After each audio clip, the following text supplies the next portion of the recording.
계시록 17장 7절로부터 있는 말씀을 제가 읽을게요. 천사가 가로되 왜 기이 여기느냐?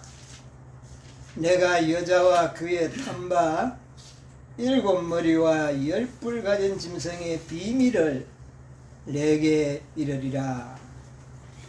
내가 본 짐승은 전에 있었다가 시방은 없으나 장차 무저갱으로부터 올라와 멸망으로 들어갈 자니 땅에 거하는 자들로서 창세 이후로 생명책에 농명되지 못한 자들이 이전에 있었다가 시방은 없으나 장차 나올 짐승을 보고 기이 여기리라. 8절까지만 읽도록하겠습니다. 여전 계속해서 이 계시록을 연구하면서 이 요한계시록이야말로 우리에게 정말 마지막 백성들을 위하여 특별히 계시하여 주신 하나님의 놀라운 예언의 계시입니다. 이 계시는 이 마지막 백성들이 정말 어떤 환경에서도 한 점의 의혹 없이 믿음의 확신을 유지할 수 있는 그런 놀라운 계시의 말씀이에요. 우리가 세상에도 아는 것은 뭐라 그럽니까? 힘이다 그러잖아요.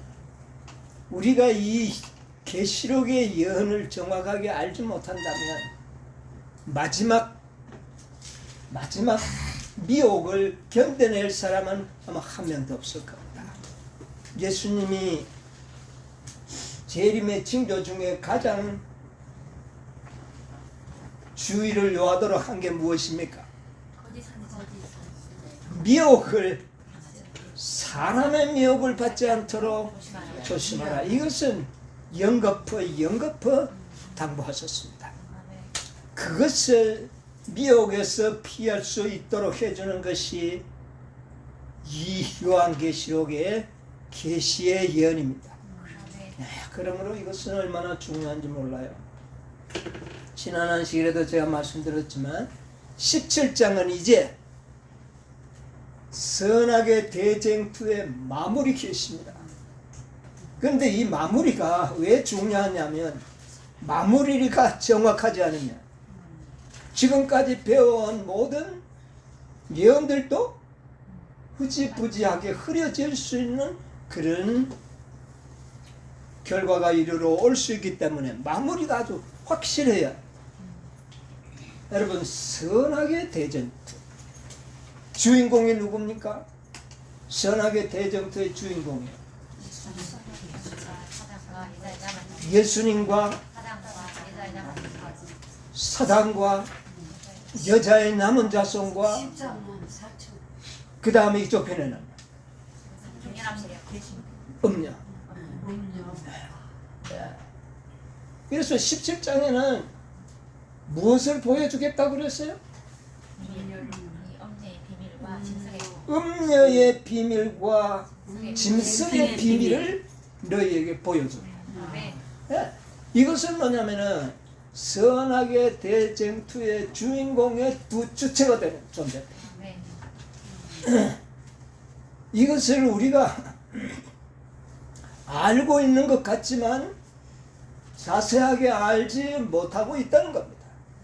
자세하게 알아야 돼요. 여기에 보니까 천사가 가로되 이 요한이 여자의 그 모습을 6절까지 설명하는 것을 보고 기이 여기고 또 크게 기이 여긴다 그랬어요. 여러분, 이 기이 여긴다는 말의 의미는 다오마주라는 원어입니다. 헬라어 다오마주, 또 다오마 이런 단어인데 이것은 뭐냐면은 지난 안식일에도 제가 강조했지만은 놀라고, 아주 막 놀라고 놀라운 거, 몸서리치게 놀라고 소름 끼치게 놀라는 그런 의미를 가지고 있어요. 히브리어로는 사렘이라는 말인데 이것은 어디에 적용되는 말이냐면은 욥이 흉악하게 기와 짱을 가지고 몸을 긁고 있을 때에 친구들이 와서 그 모습을 보고 어떻게 놀랐다는 것은 소름 끼쳤다. 예, 막 그 욥의 모습을 보고 아주 기겁을 하는 겁니다. 너무나 뭐 그 처참한 모습에 그런 의미를 기이하다는 이 낱말이 가지고 있는 뜻이라는 말입니다. 그래서 이 요한은 여자가 지금까지 행해온 것을 보고 깜짝 놀라서 기이 여기고 또 크게 기이 여기니까 천사가 뭐라 그럽니까? 그거 보고 뭐 그렇게 기이 여기느냐 이 말입니다. 왜 기이 여기느냐? 뭐를 보면 이 짐승의 비밀을 네가 알게 되면 뭐라고요? 참으로 기이 여기리라. 그렇게 여기라. 그러면은 이 여자의 행적보담도 이 붉은 짐승의 붉은빛 짐승의 행적을 알게 되면 어떻게 된다는 말이에요? 정말 놀라게 되고 놀라게 될 것이다. 그러면 이것은 지난 안식일에 제가 이 존재는 누구다? 사단밖에 없다. 예, 사단밖에는 이렇게 이 여자보다 더 소름 끼칠 일을 저지를 존재는 사단밖에 없다.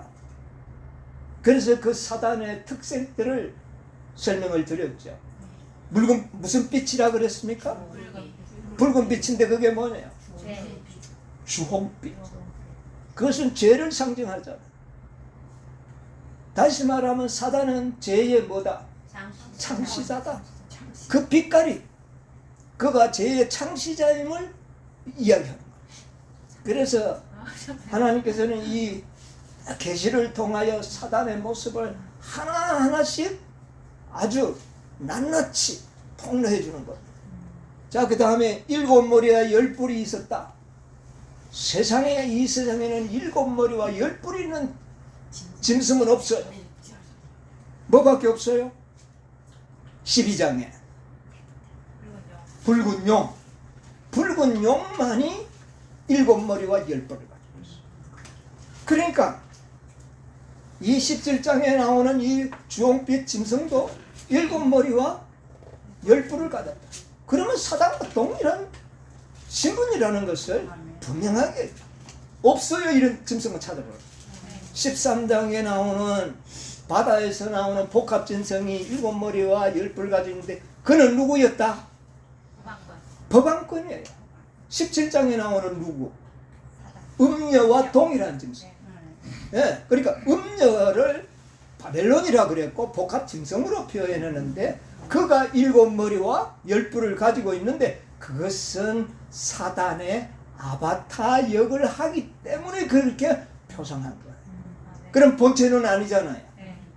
그 본체는 누구냐? 마귀밖에 없다는 거예요. 자, 그 다음에 이 붉은빛 짐승이 어디에 살고 있더라? 광야에 살고 있다. 이 광야는 사단의 거주지요, 은신처요, 그런 곳으로 성경에는 이야기합니다. 왜? 마태복음 4장에도 보면 예수님이 시험을 받으러 어디로 갔어요?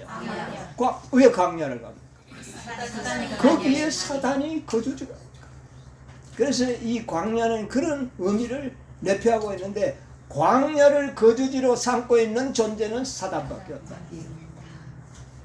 그래서 이 사단이라는 존재를 부인할 수 없는 그런 여러 가지 점들을 우리가 연구를 했습니다.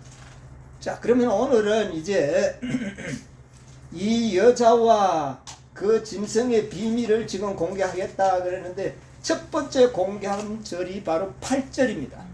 이 8절은 지금 이제 여자의 비밀보다는 여기는 누구의 비밀이에요?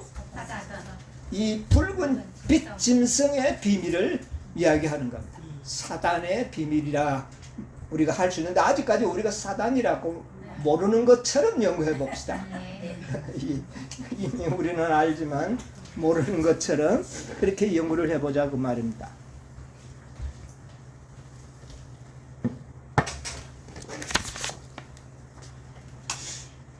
자, 그런데 8절에 보니까 내가 본 이 붉은 빛이 나는 짐승은 어떻게 해요? 전에 있었다. 전에는 있었고 시방은 없다. 그런데 특징이 하나 나타나는데 장차 어디에서 이 짐승이 올라온다? 무저경에서 올라와 어디로 들어간다? 멸망으로 들어갈 자니 땅에 거하는 자들로서 창세 이후로 생명책에 농명되지 못한 자들이 이전에 있었다가 시방은 없으나 어떻게 해요? 장차 나올 짐승을 어떻게 해요? 보고. 몇 명이 본다고요? 몇 명이 봅니까? 이 짐승을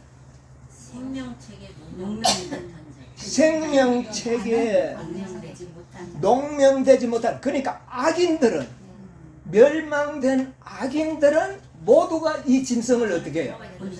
보게 될 것이다. 이런 특징을 이 8절에 아주 간단한 이 8절 속에 이 짐승의 특징을 잘 행적들을 묘사하고 있습니다. 자, 그러면 우리가 이 8절에 나오는 내가 본 짐승은 했는 이 붉은빛 짐승을 이야기하는데 이 짐승이라고 이야기를 하고 있습니다. 짐승, 붉은빛 짐승. 자, 그러면 여러분 다니엘서나 요한계시록의 짐승은 무엇을 상징합니까? 왕, 나라. 그러니까 이 사단도 이 땅에 뭐다? 왕으로 나타날 것이다 그 말입니다. 짐승이라는 말은 그 말이에요.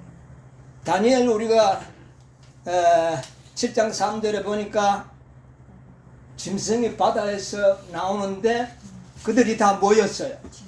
왕이고 나라였다.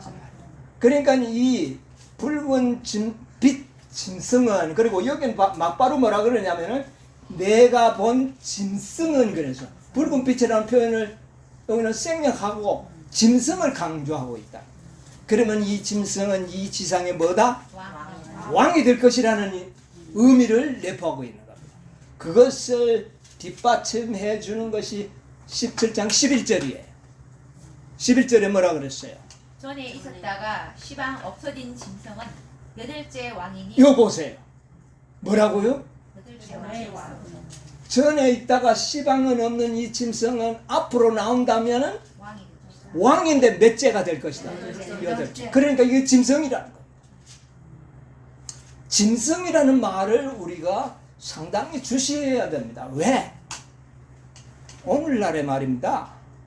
이 붉은빛 짐승을 법안권으로 이야기하는 사람들이 가장 많고, 두 번째는 개신교 단체로 이야기합니다. 그런데 개신교 단체는 왕이 아니에요. 짐승으로 표현된 적이 한 번도 없어요. 그러므로 여기에 이 짐승이라고 말하는 이 표현을 잘 기억해야 된다. 짐승이라고 표현한 것은 왕이라는 뜻이에요. 이 땅의 왕. 자, 그 다음에 또 붉은빛 짐승을 뭐라고 이야기합니까? 유엔? 유엔 연합을? 그 단체를 또 이야기합니다. 그러나 그것도 왕은 아니에요. 단체예요, 하나의. 네. 그런데 이 짐승은, 붉은빛 짐승은 짐승이에요. 반드시 이 땅에 왕으로서의 등극할 것을 여기 이야기하고 있는 겁니다. 그래서 우리는 이 짐승이라는 말을 분명히 우리의 마음속에 기억해야 돼요. 시방은 없으나 이 짐승은 여덟째 왕이 될 것이다. 짐승과 왕을 이렇게 표현하고 있는 거예요. 자, 이것을 우리는 염두에 두면서 전에는 있다가 시방은 없다. 이런 특징을 가지고 있어요. 그러면 전에는 왕이었는데 이 뜻입니다. 전에는 왕이었는데 지금은 뭐다? 아니라는 것입니다. 이 일곱 머리와 열 뿔에 대해서는 장차도 연구가 또 거듭되겠습니다. 그러나 일곱 머리라는 것은 이미 17장에 일곱 뭐라 그랬습니까? 왕이라고 이야기했잖아요. 그것은 나라를 이야기하거든요. 그렇기 때문에 시방은 없다. 전에는 있었는데 시방은 없다는 건 전에는 뭐였는데? 왕이었는데 지금은 아니라는 그런 의미를 가지고 있는 겁니다. 그럼 이런 존재가 과연 있는가? 사단이 뭐 있다고 없은 적이 있느냐? 그렇게 항변할 수 있겠죠. 예, 사단이 뭐 없은 때가 있느냐? 그러니까 아니다. 그렇게 생각하는데 짐승이라는 말을 생각을 해야 돼요. 지상의 왕으로 존재한 때가. 네, 이것을 우리가 생각을 해야 된다. 그 말입니다. 그러면 과거는 있었는데 시방은 없는, 과거에는 왕인데 시방은 아닌 나라가 이 지상에 있느냐? 있어요, 없어요? 이 일곱 머리 중에 과거에는 왕이었는데 지금 현재 왕이 아닌 존재 어느 겁니까? 법왕권이에요. 법왕권은 과거에 뭐였습니까? 왕이었어요. 그런데 시방은 그러니까 이 법왕권과 이 붉은빛 짐승이 상당히 뭐가 돼요? 근사치한 역사를 가지고 있다. 그러나 뭐 개신교 단체나 뭐 유엔 연합이나 이거는 전혀 여기에 부합되지가 않는 것이죠. 예. 그래서 법왕권이 가장 여기에 그 합리적인 해석을 할 수 있는 그 모티브가 여기 있는 겁니다. 계시록 13장 3절을 한번 보세요. 그의 머리 하나가 상하여 죽게 된 것 같더니 그 죽게 되었던 상처가 나음에 온 땅이 이상히 여겨 여기 짐승이라 보니까 법왕권이 어떻게 했어요? 죽었다가 다시 상처가 나을 것을 예언을 하고 있다고 말합니다. 그런데 그러면 법왕권으로 해석하면 참 좋은데 법왕권이 무지경에서 나오는 일이 없다는 이야기예요. 그렇죠? 이런 역사가 없어요. 무지경에서 나올 일이 없고 또 왕이 된다. 앞으로 죽었다가 살아나서 왕이 되면 7번째는 될 수 있는데 8번째는 아니라는 이야기입니다. 그래서 여기 두 가지의 이 시험대를 이 법안권은 통과하지를 못하는 거예요. 분명히 이해하시겠죠? 예. 결코 무저경에 나오는 역사를 법안권 무저경에서 나와서 죽는 게 아니고 이 짐승과 열불에 의하여 이 음료는 어떻게 되는 겁니까? 죽어요. 무저경에서 나와서 죽지 않습니다. 17장에 보면 열불과 짐승이 음료를 미워하여 그를 불살라 죽인다 그랬거든요. 그러니까 무저경에서 나와 죽는 짐승과는 다르다는 이야기예요.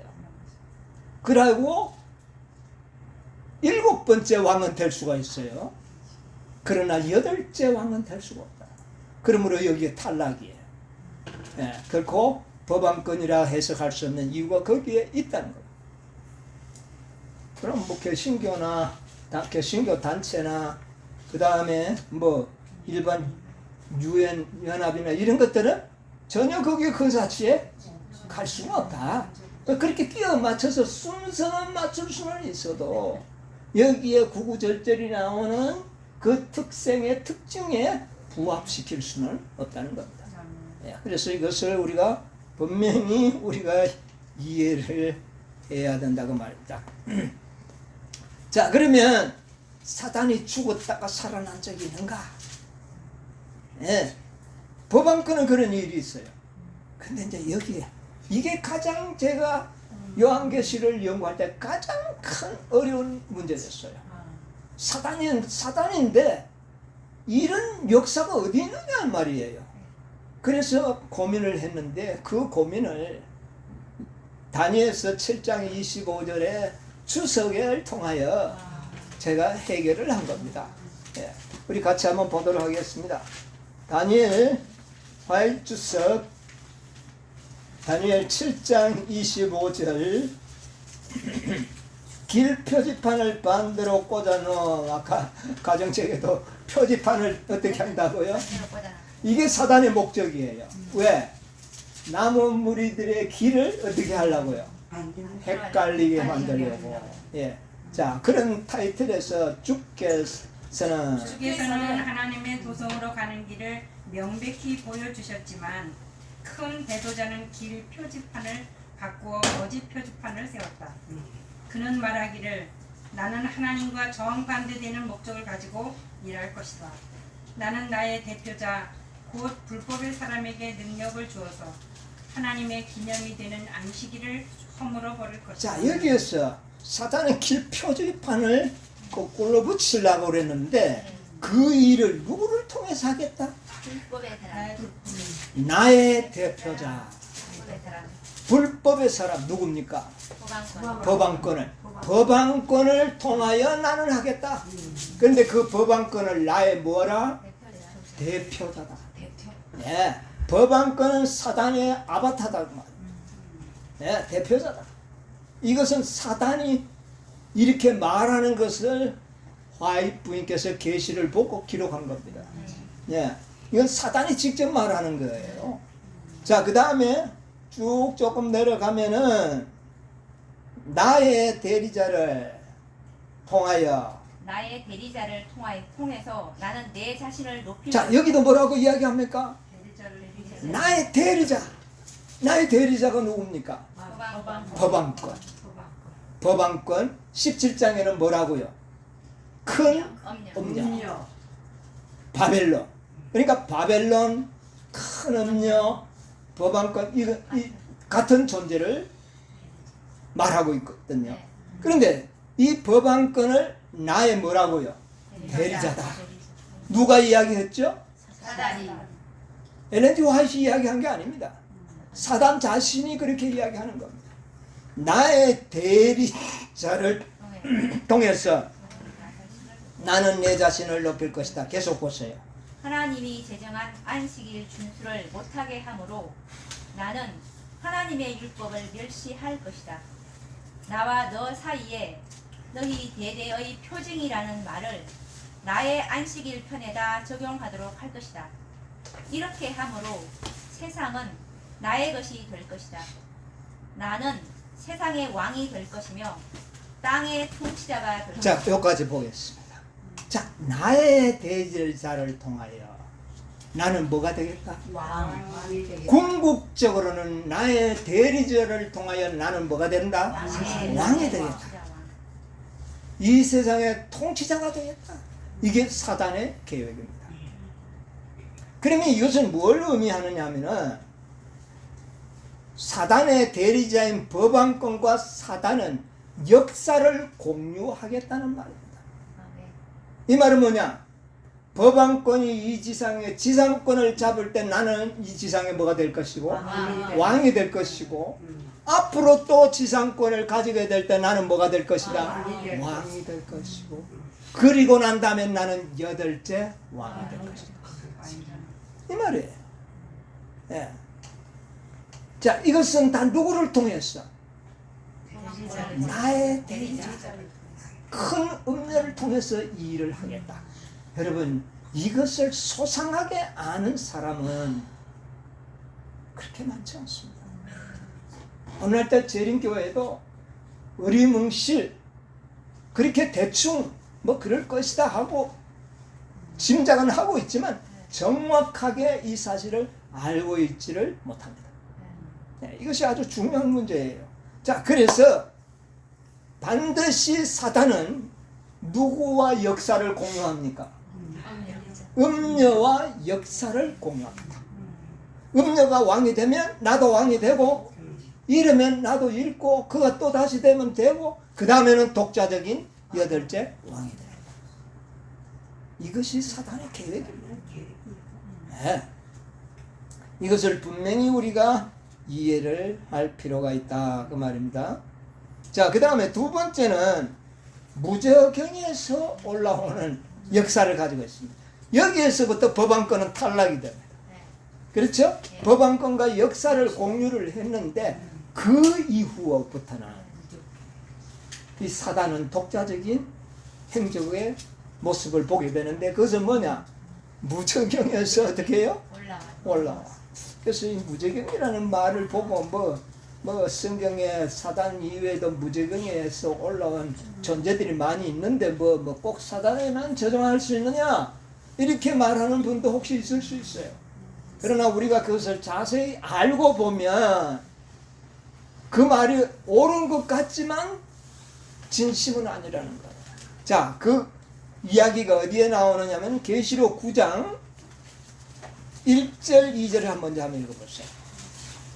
다섯째 천사가 나팔을 불매 내가 보니 하늘에서 땅에 떨어진 별 하나가 있는데 저가 무저갱의 열쇠를 받았더라.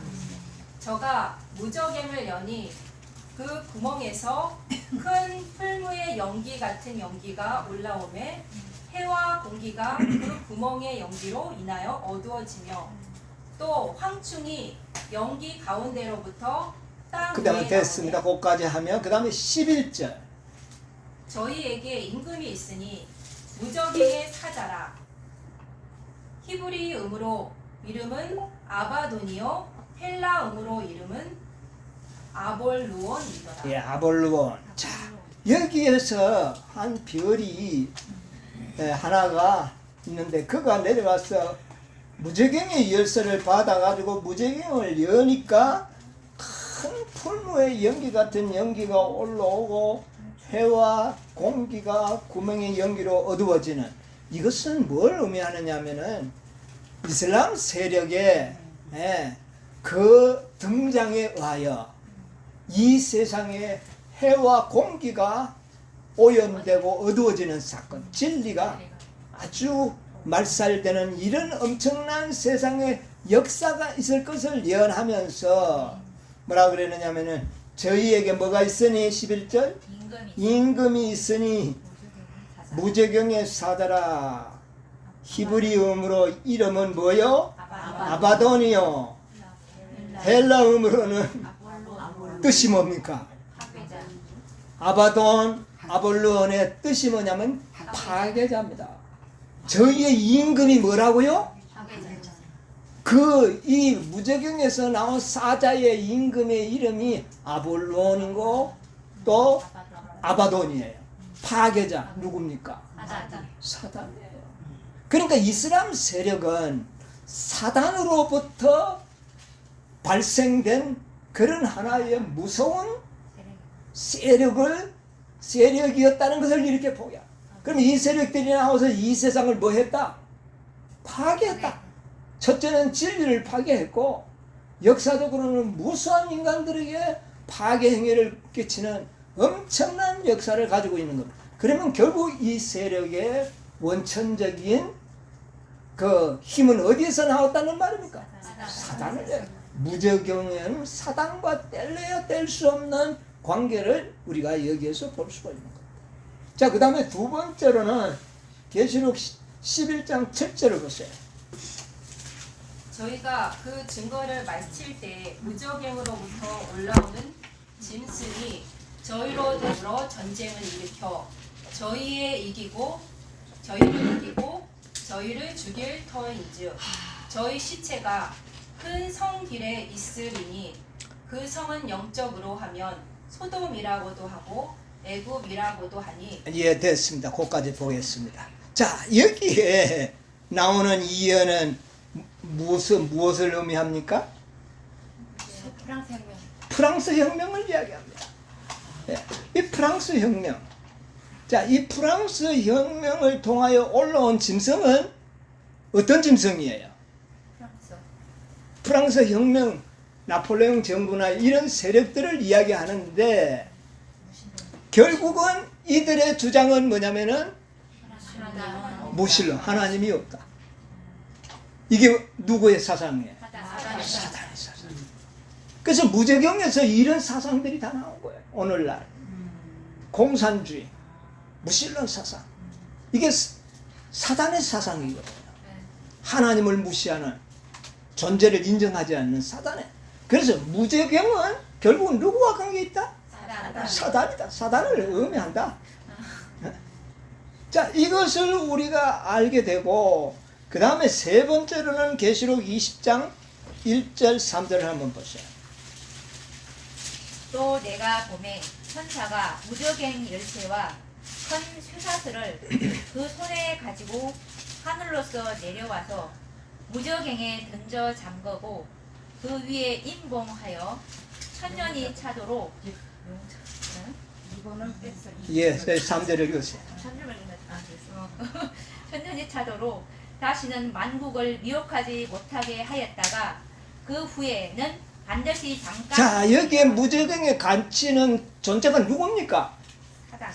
이거는 이제 우리가 부인할 수 없는, 뭐 해석이 필요 없는 사단의 존재죠. 그래서 무저갱에 갇혔다가 천년 후에 잠시 풀려날 것을 예언하신 것이거든요. 그러면 이 무저갱은 사단의 뭐다? 처소요, 감옥이요. 그런 곳으로 지칭된 것이 무저경이라는 겁니다. 그러면 이 무저경의 본체는 사단이거든요. 그러면 이 사단이 그 무저경의 감옥에서 풀려 나와서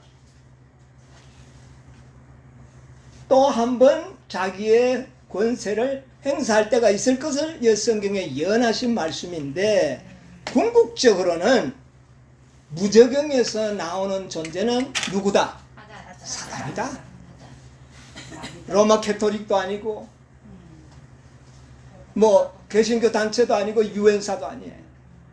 뭐 예를 들어서 프랑스가 막 나왔다 이러면 또 이야기가 되는데, 뭐 이슬람 교회가 나왔다 이런다면은 이야기가 되는데, 여기 보면 붉은 빛짐승이 나왔다는 거예요. 붉은 빛짐승은 누구라고요? 사단이지 결코 프랑스 정부나 이런 것이 아니라는 것이죠. 예. 그래서 사단임을 직접적으로 알게 됩니다. 그 다음에 누가복음 8장 31절 보세요. 누가복음 8장 31절.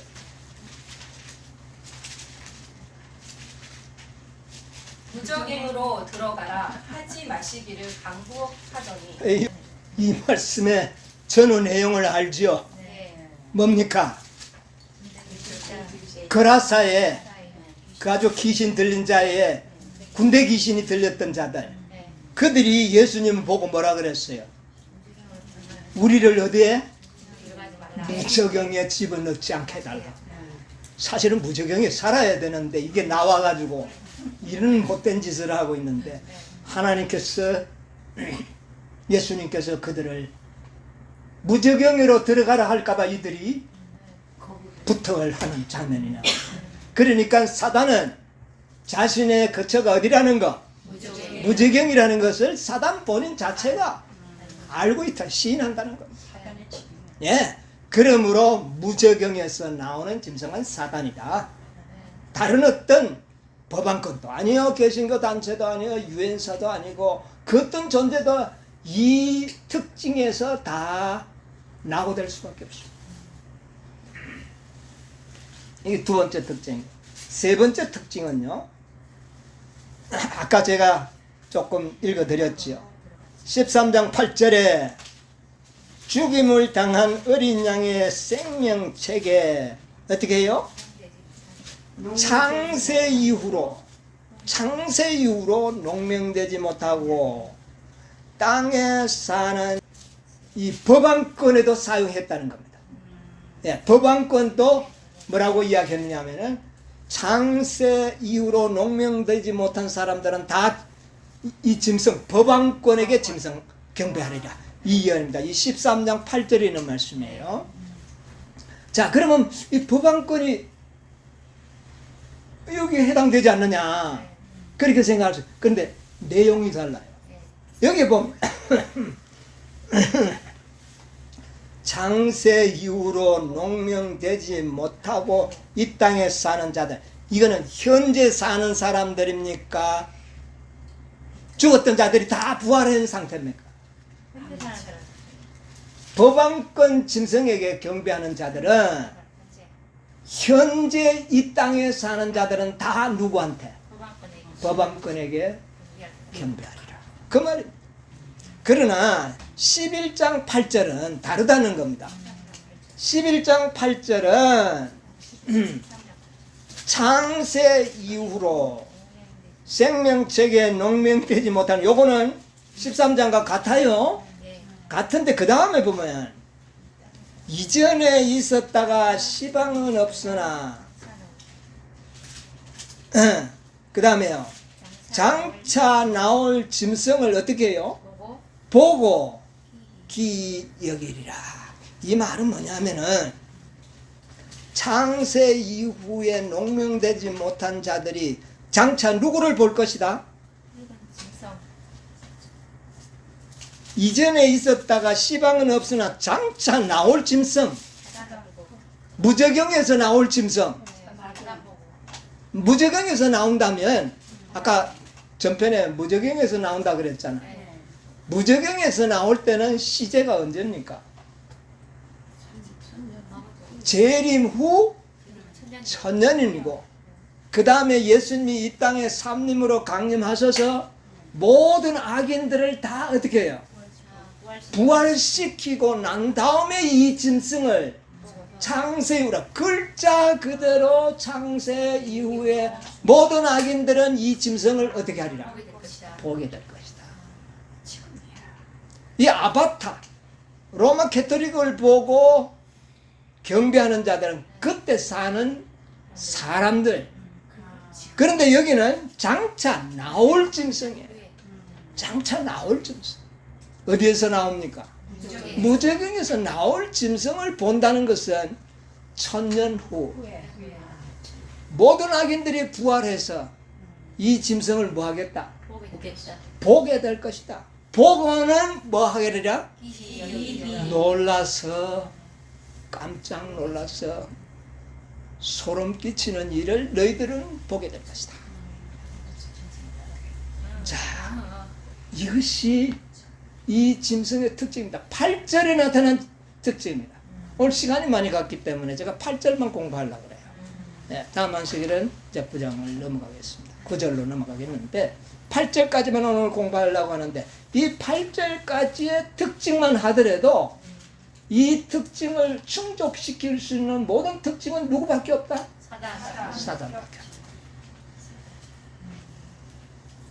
자, 그러면 왜 그 장차 나올 이 짐승을 보고 기 여기리라, 이건 연 아닙니까? 그럼 사단이 무슨 일을 계획하고 있기에 이렇게 놀라느냐 말이에요. 지난 안식일에도 제가 17장 그 하단의 말씀을 제가 좀 이야기해 드렸죠. 뭐라 그랬어요? 이들이 누구와 싸울 것을 14절에 저희가 어린 양과 더불어 싸우려니와. 이 짐승이 누구하고 싸우겠다? 어린 양. 어린 양과 왜 싸울까요? 예수님이 이 땅에 와서 이 땅을 접수하지 못하도록, 아예 이 땅에 발을 디디지 못하도록 쫓아 보내기 위해서 이 짐승이 열불과 합작해서 싸울 것이다. 여러분, 이건 놀라운 일 아닙니까? 이 사실을 알고 있는 사람들은 아마 재림교회도 거의 없을 겁니다. 정말 이렇게 실제적인 싸움이 일어날 줄 몰라요. 여러분, 선악의 대쟁투는 영적인 전쟁인가 동시에 실제적인 물리적인 전쟁이 함께 이루어집니다. 하늘에서도 율법 전쟁인 영적인 전쟁과 마지막에는 물리적인 싸움에 의하여 사단이 이 땅에 추방당할 겁니다. 그런데 이제는 이 땅을 통치하기 위하여, 자, 이제는 사단은 어떻게 생각할까요? 이 땅에 누구만 없으면, 요 작은 무리들, 영어 무리들만 다 없애버리면 이 지구는 누구 거예요? 내 거라는 겁니다. 이런 계획을 하고 14만 4천인을 1시간 안에 다 죽일 계획을 하고는 보는데 보니까 동쪽에서 어린 양이 재림하는 영광의 모습을 보고는, 이야, 이거 큰일 났다. 저들과 싸우더라. 그가 어린 양이. 예, 이런 일을 계획했는데 그것만 계획하느냐? 천년 후에 더 엄청난 계획을 할 것이라는 거예요. 천년 후에 누가 그때 음녀가 할까요? 음녀가 그때는 음녀는 아무 존재 없습니다. 이때는 누구냐? 여덟째 왕. 예? 음녀가 죽고 난 다음에 사단은 열왕들로부터 권세를 다 받아 여덟째 왕으로 존재합니다. 그리고 천년 동안 갇혀 있다가 천년 후에 또 살아나서 자기의 권세를 행사하는 일입니다. 아, 여러분, 이 짐승이 이런 일을 꾸미고 있고 계획하고 있다는 사실을 선하게 대정틀을 연구하는 사람이라면 분명하게 알고 있어야 됩니다. 뭐 그것도 해가 뭐 예수 믿으면 끝나버리고 뭐 이 뒷마무리가 그래서는 되는 게 아니에요. 이 사단이 얼마만큼 악랄하게 하나님 앞에 대적하는 행동을 하고 있는지를 낱낱이 우리에게 이렇게 보여주는 겁니다. 이것을 알고 있을 때에 하나님이 얼마나 자비로우시며 그가 사단이 얼마나 악한지를 분명하게 대충이 아니고 구체적으로 알게 됩니다. 그런 영혼이 멸망당할 수밖에 없는 이유가 하나님을 끝까지 대적하는 파괴자의 역할을 한다는 것이죠. 이것을 예언하시네. 조금 한 방까지만 할게요. 기록한 말씀을 조금 보도록 하겠습니다. 대쟁투 658쪽에서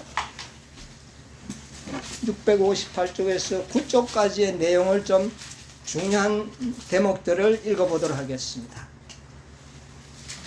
오늘 제가 설명드린 모든 내용들의 결론을 엘렌 지 화이트는 이렇게 아주 아름답게 묘사를 해놓았습니다. 658쪽에 보면 요한계시록의 기자 요한은 요한계시록의 기자 요한은 사단이 추방될 것과 땅이 황폐하고 혼돈한 상태로 바뀌어질 것을 예언하고 그와 같은 상태가 1000년 동안 존속될 것을 말한다. 그리고 조금 내려가서 계시록 20장 1절로 3절 다음에 무저경 무저갱이라는 표현은 땅이 혼돈하고 암흑한 상태로 되어 있는 것을 나타낸 것이니 다른 성경절들에 의하여 자, 그러면 잠시요. 요한계시록이 사단이 추방되고 땅이 황폐하고 혼돈된다는 말은 무저갱이라는 표현과 그 환경을 설명한 것이라는 이야기입니다. 사단이 갇혀있는 이 무저갱이 혼돈하고 암울하고 아주 이런 옛날에 이 지구를 창조하기 전에 창세기에 뭐라 그래서 땅이 혼돈하고 바로 이 상태가 무저경의 상태라는 겁니다. 예, 그래서 무저경의 상태를 바로 이 지상이 혼돈하고 하나님의 그 창조의 질서는 전혀 없는 무질서한 상태를 무저경이라 한다 그 말입니다. 예, 그렇게 이해를 하면 좋겠습니다. 자, 그 다음에 조금 내려져 가면 예레미야 4장 23절로부터 사단의 유패 보겠습니다. 사단의 유패 이곳이 사단과 악한 천사들이 1000년간 거할 곳이다. 사단은 지구에 갇혀서 다른 세계에 접근하여 결코 타락한 적이 없는 자들을 유혹하고 괴롭힐 수 없게 될 것이다. 그가 결박당한다는 것은 이러한 의미에서 하는 말이다. 자, 그 다음 보겠습니다. 자, 땅이 혼돈하고 황폐한 상태는 무저경의 상태를 표현하는 말이다. 그런데 이곳에 사단이 갇혀서 몇 년 동안? 1000년 동안 거할 것이다. 이것을 말하는 겁니다. 그 다음에 조금 내려가면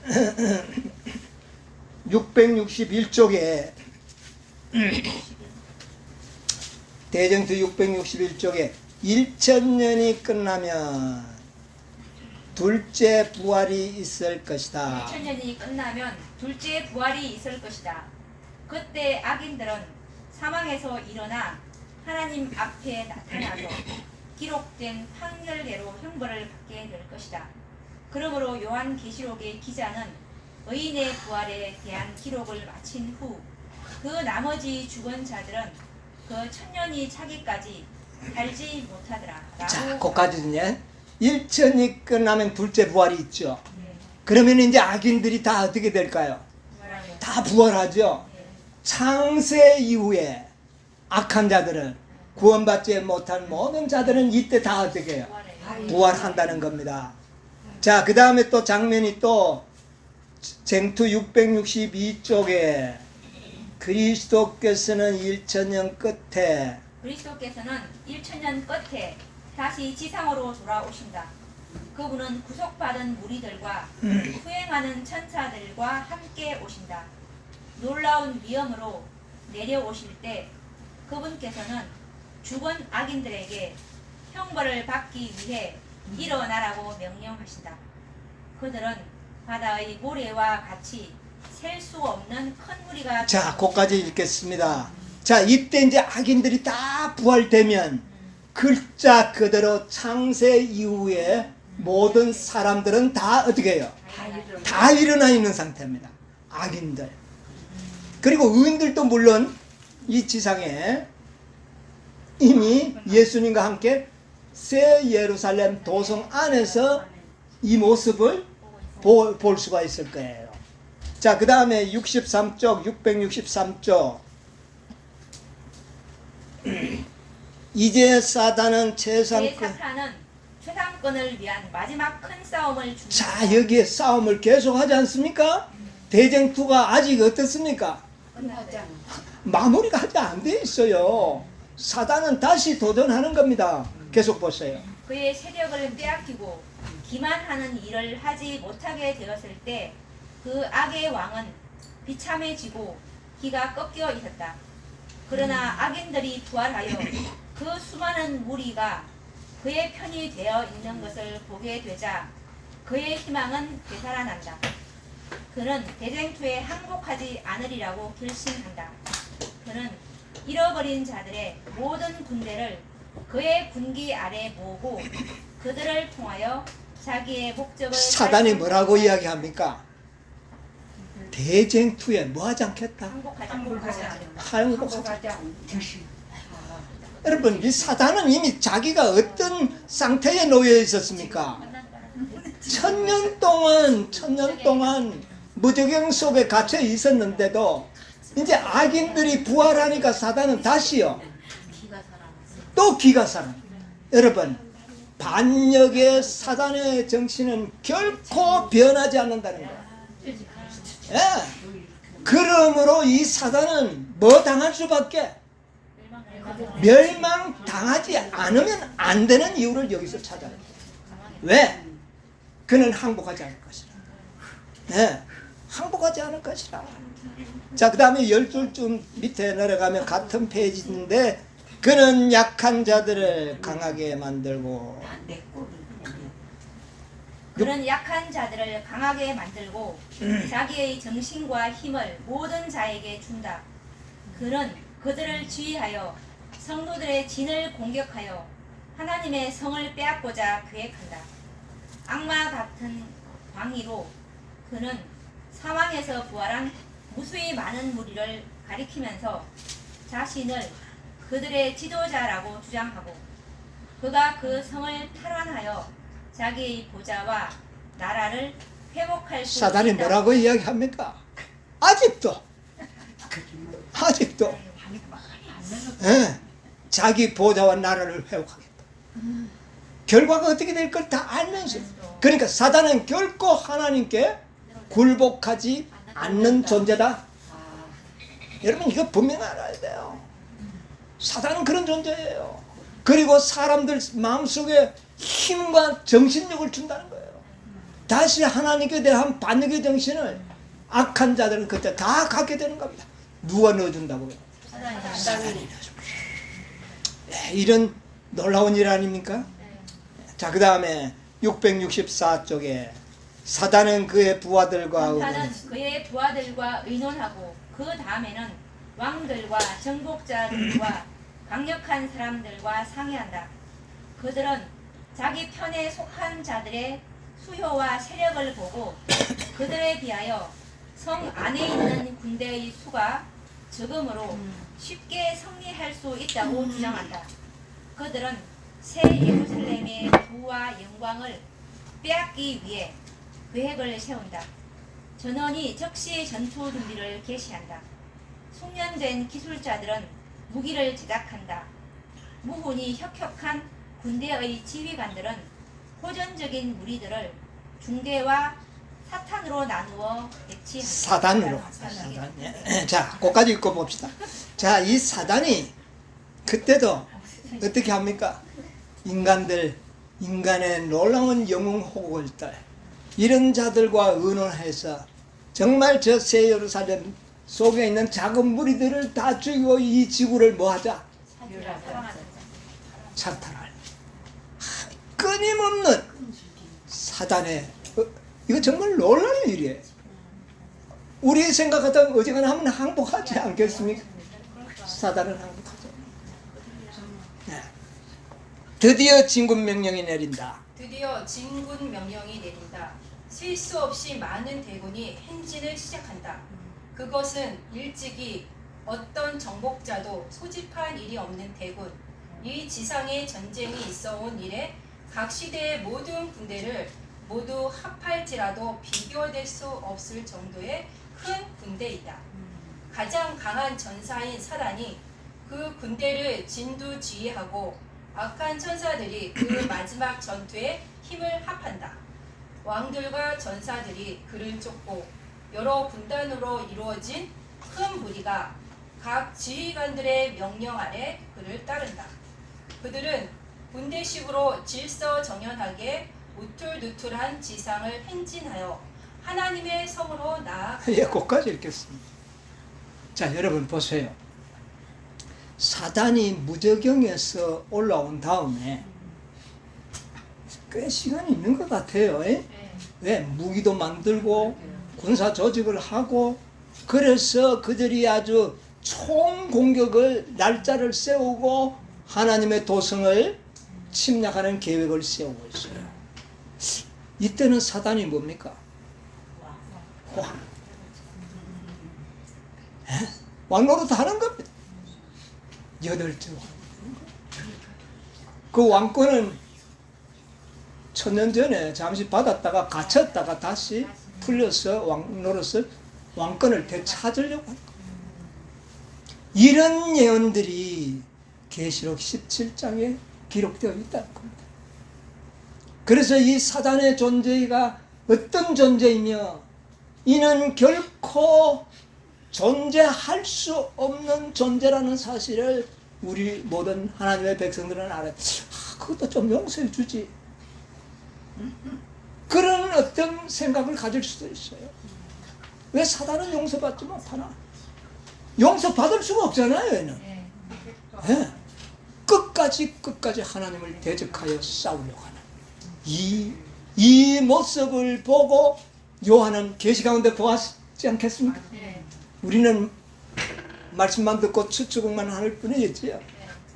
요한은 그 계시를 보고 네가 정말 기이 여길 것이다. 아마 요한은 기이 여겼을 겁니다. 오늘날 우리에게 이런 모습을 우리에겐 계시했지만은 보여주고 있는 거예요.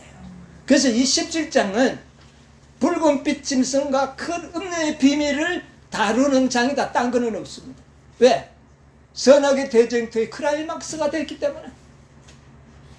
뭐 개신교 단체나 이거는 바벨론 속에 이미 다 포함된 존재들이 따로 존재할 필요가 없어요. 따로 존재할 때는 아직까지도 13장처럼 14만 4천인들을 어떻게든지 회유하고 미혹하려고 할 때는 그게 필요했지만 이제는 그 일은 다 끝나버렸어요. 모든 판결은 졌다고요.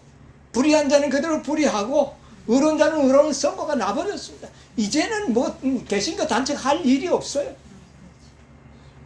그렇기 때문에 이제는 큰 음녀와 이 붉은빛 짐승만의 역할이 나와 있는데 이 음녀의 역할도 17장 하단에서 끝나버립니다. 그 다음부터는 오직 사단만이 이 선악의 대정치의 주인공으로 직접 나타나서 하나님과 대적하는 이런 예언들이 이제 앞으로 우리가 연구하게 될 것입니다. 아무쪼록 우리가 이런 놀라운 역사가 불언간에 이루어질 것입니다. 때를 아는 참 파수꾼들로서 우리 때를 알리는 그런 백성들이 되고 우리 다 여기에 합당한 믿음으로 준비되어서 하나님께 영광 돌리는 여러분과 제가 되기를 간절히 바랍니다. 아멘.